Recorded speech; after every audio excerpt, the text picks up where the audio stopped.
Hi, everyone. This is Cynthia Greenawalt, also known as the Amygdala Wrangler.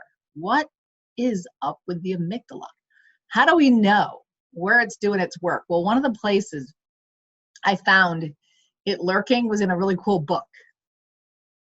There's so many copies of it out there. You can get it online for free. It's open source. It's called The Science of Getting Rich by Wallace Wattles.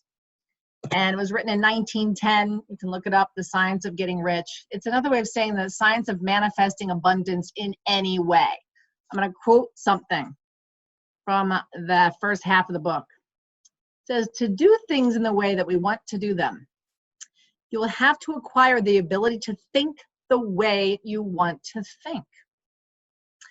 And it goes on to say, every individual has the natural and inherent power to think what he wants to think, but it requires far more effort to do so than it does to think the thoughts which are suggested by appearances.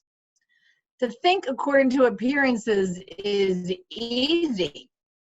So he's saying in this book, to think truth, like stay connected to the thing we're committed to, requires expenditure of more power than any other work we are called upon to perform.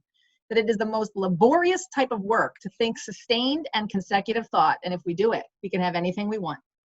So guess what? The amygdala is the one that says, wait a minute, it doesn't look that way. You can't do this. So our ability to override the amygdala, actually, according to that book and all the work I've done, is the most laborious work. And that's why so few people actually manifest the thing that's distinct from what the evidence is. So to actually visualize more than the evidence says is the sign of a peak performer, is the indication that we're dealing with someone who's courageous and bold and has this amazing rigorous discipline to think true to the thought of the vision, despite what people say, despite what the feelings are saying. So I'm just reminding you, that's one of the reasons why I love that book.